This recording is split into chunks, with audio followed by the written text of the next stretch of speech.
అస్సలాము అలైకుం. ఆంధ్రప్రదేశ్ చరిత్రలో సంక్షేమానికి పునాదిగా ఉన్నటువంటి అన్న నందమూరి తారక రామారావు గారు ఆనాటి వరకు వృద్ధులకు కానీ వికలాంగులకు కానీ ఎటువంటి ఆసరాగా లేనటువంటి పరిస్థితుల్లో రాష్ట్రంలో ఉన్నటువంటి ప్రతి పేదవాడికి వృద్ధుడికి అండగా ఉండేటువంటి కార్యక్రమం సామాజిక పెన్షన్లు. ఈరోజు ముఖ్యంగా ఆనాడు అన్న నందమూరి తారక రామారావు గారు అవ్వతాతలకు అండగా నిలిచేటువంటి కార్యక్రమం కానీ, దివ్యాంగులకు భరోసా కల్పించేటువంటి కార్యక్రమం, ముఖ్యంగా వితంతువులకు కానీ రోగులకు కానీ పెద్ద ఎత్తున ప్రతి ఒక్కరూ కూడా ప్రభుత్వం అంటే కేవలం పరిపాలన కాదు, బడుగు బలహీన వర్గాలకు అండగా నిలిచేటువంటి కార్యక్రమం చేయాల్సినటువంటి బాధ్యతను ఈ రాష్ట్రానికి పరిచయం చేసినటువంటి వ్యక్తి అన్న నందమూరి తారక రామారావు గారు. ఆనాటి నుంచి నేటి వరకు రాష్ట్రంలో ఉన్నటువంటి పేదవారికి అండగా నిలిచేటువంటి కార్యక్రమాన్ని తెలుగుదేశం పార్టీ సామాజిక పెన్షన్ల ద్వారా విరివిరిగా ప్రతి ఇంటికి ప్రతి గడపకు కూడా అందిస్తున్నటువంటి పరిస్థితులు ఉన్నాయి. ఏ పార్టీ అధికారం ఉన్నా చేసినటువంటి మంచి కార్యక్రమాన్ని ముందుకు తీసుకుని వెళ్ళేటువంటి ప్రయత్నం చేసేటువంటి విధంగా ఈ రాష్ట్రంలో సంక్షేమ కార్యక్రమాలకి పునాది వేసినటువంటి పరిస్థితుల్ని ఒక్కసారి మనందరం కూడా ఆలోచించాల్సినటువంటి అవసరం ఉంది. ఆనాడు 1983లో కేవలం 35 రూపాయలతో అన్న ఎన్టీఆర్ భరోసా పెన్షన్ కార్యక్రమాన్ని ప్రారంభిస్తే ఈరోజు ప్రతి ఒక్కరికి కూడా 4,000 రూపాయలు అందించేటువంటి కార్యక్రమం వరకు దశల వారీగా, ముఖ్యంగా ఈరోజు మనందరం కూడా ఒక్కసారి ఆలోచిస్తే ఆనాడు ప్రారంభించినటువంటి 35 రూపాయల సామాజిక పెన్షన్ చంద్రబాబు నాయుడు గారి హయాంలో తెలుగుదేశం పార్టీ ప్రభుత్వంలో మాత్రమే ఇప్పటి వరకు అనేక సందర్భాల్లో అనేక పరిస్థితులను బట్టి ప్రజా అవసరాలను బట్టి ఈ సామాజిక పెన్షన్ల ద్వారా భరోసా కల్పించేటువంటి కార్యక్రమాన్ని తెలుగుదేశం పార్టీ ఎన్డీఏ కూటమి ప్రభుత్వం ముందుకు తీసుకుని వెళ్తున్నటువంటి పరిస్థితులు ఒక్కసారి మనందరం కూడా గుర్తు తెచ్చుకోవాల్సినటువంటి అవసరం ఉంది. ముఖ్యంగా ఆనాడు 35 ఉన్నటువంటి పెన్షన్ని విరివిరిగా ఆ రోజు కాంగ్రెస్ పరిపాలన వచ్చినా వారు ₹1 కూడా పెంచేటువంటి పరిస్థితులు లేవు. కానీ తరువాత 94 నుంచి 2004 వరకు 45 రూపాయలు ఉన్నటువంటి పెన్షన్ని 75 రూపాయలు చేసినటువంటి ఘనత కూడా చంద్రబాబు నాయుడు గారిదే. దాని తర్వాత తెలుగుదేశం పార్టీ హయాంలోనే 125 రూపాయలు చేయడం, అంతేకాకుండా ఒకేసారి దాదాపు 125 రూపాయలు ఉన్నటువంటి పెన్షన్ని, సామాజిక పెన్షన్ని దాదాపు 2014-19లో మన నాయకుడు చంద్రబాబు నాయుడు గారు 1,800 రూపాయలు పెంచి 2,000 చేసినటువంటి ఘనత ఈ ప్రభుత్వానికి చంద్రబాబు నాయుడు గారిది అనేటువంటి విషయాన్ని ఈ సందర్భంగా తెలియజేస్తా ఉన్నా. ముఖ్యంగా మనందరం కూడా చూసాం, ఆనాడు ఎన్నికల మేనిఫెస్టోలో జగన్మోహన్ రెడ్డి గారు 2,000 ఉన్నటువంటి పెన్షన్ని 3,000 చేస్తానని చెప్పి రాష్ట్రంలో ఉన్నటువంటి వృద్ధులను వితంతువులను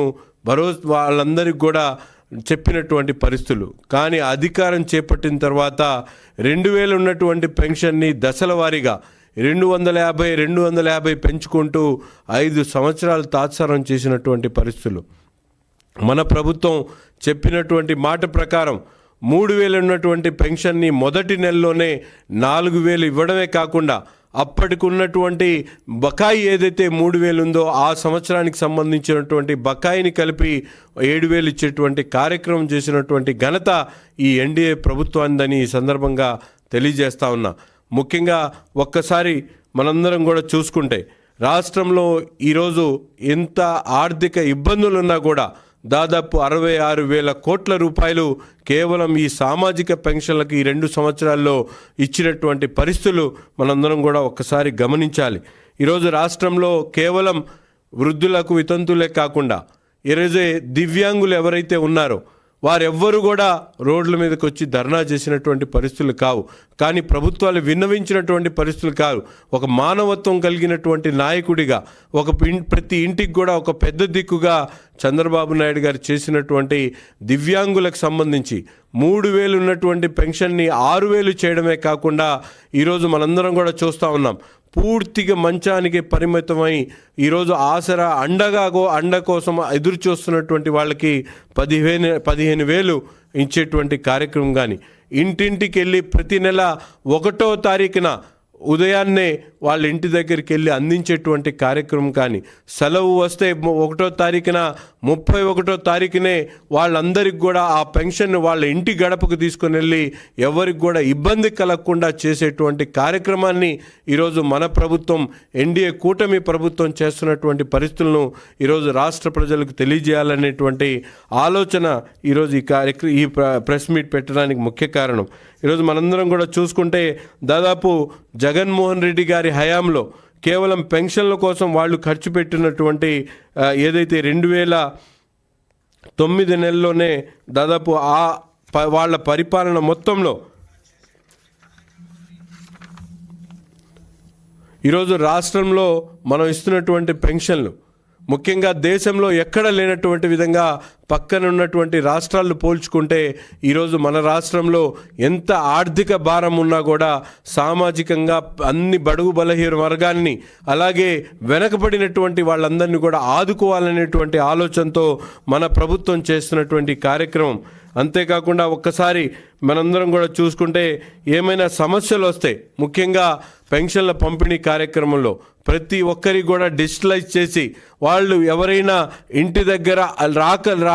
ఇంటి దగ్గర లేనటువంటి వాళ్ళని 3 నెలలు అయిన తర్వాత కూడా వారి ఇంటి దగ్గరికి వస్తే వాళ్ళకి సామాజిక పెన్షన్లు అందించేటువంటి కార్యక్రమం కానీ, గత ప్రభుత్వంలో మనందరం కూడా చూసాం 6th సెక్టర్ వ్యాలిడేషన్ అనేటువంటి పేరుతో దాదాపు 18 లక్షల మందిని ఈరోజు పెన్షన్లు తీసేసినటువంటి పరిస్థితులు ఉంటే ఈ ప్రభుత్వంలో ప్రతి ఒక్కరు కూడా మానవతా దృక్పథంతో ఆలోచించి అవసరమైనటువంటి ప్రతి ఒక్కరు కూడా పెన్షన్లు అందించేటువంటి కార్యక్రమం కానీ, ఒక ఇంట్లో పెద్ద దిక్కుకున్నటువంటి పెద్దవారు చనిపోతే ఆ ఇంట్లో ఉన్నటువంటి మహిళకు వెంటనే అదే నెలలో స్పౌస్ గ్రౌండ్స్లో పెన్షన్ అందించేటువంటి కార్యక్రమం కానీ, ఈ విధంగా గత ప్రభుత్వంలో ప్రజలకు ఇచ్చినటువంటి వాగ్దానాలన్నీ పక్కన పెట్టి సామాజిక పెన్షన్లు కూడా ఎగ్గొట్టేటువంటి ప్రయత్నం చేసినటువంటి జగన్మోహన్ రెడ్డి సర్కారు ఒక పక్కనైతే ఈరోజు సామాజిక బాధ్యతతో అన్ని వర్గాల ప్రజలకు న్యాయం చేయాలనేటువంటి ఒక దృఢ సంకల్పంతో మా నాయకుడు చంద్రబాబు నాయుడు గారు కూటమి ప్రభుత్వం ఎన్ని ఆర్థిక ఇబ్బందులున్నా కూడా రాష్ట్రాన్ని అతలాకుతలం చేసి ఆర్థిక సంక్షోభంలో ఉన్నటువంటి పరిస్థితులు కూడా పూర్తిగా ఈరోజు ప్రజలను ఆదుకోవాలనేటువంటి దృక్పథంతో ఈ ప్రభుత్వం దాదాపు 66,000 కోట్ల రూపాయలు ఈ 2 సంవత్సరాల్లో సామాజిక పెన్షన్లు అందించేటువంటి కార్యక్రమాన్ని చేసినటువంటి పరిస్థితులు. అభివృద్ధి ఒకవైపు, సంక్షేమం ఒకవైపు, 2 కళ్ళు అని భావిస్తూ సంక్షేమానికి కూడా పెద్దపీట వేసినటువంటి ప్రభుత్వం ఈ కూటమి ప్రభుత్వం. మనందరం కూడా తప్పకుండా రాబోయేటువంటి రోజుల్లో అర్హులైనటువంటి ప్రతి ఒక్కరికి కూడా మన కూటమి ప్రభుత్వం బాధ్యతగా మానవత్వంతో ప్రతి ఒక్కరికి కూడా ఏదైతే వృద్ధులకు ఆసరాగా, వితంతువులకు అండగా, దివ్యాంగులకు భరోసా కల్పించేటువంటి విధంగా ఈ కూటమి ప్రభుత్వం ప్రతి ఒక్కరి జీవితాల్లో వెలుగు నింపేటువంటి విధంగా ముందుకు సాగుతుందని చెప్పి ఈ సందర్భంగా తెలియజేస్తా ఉన్నాం.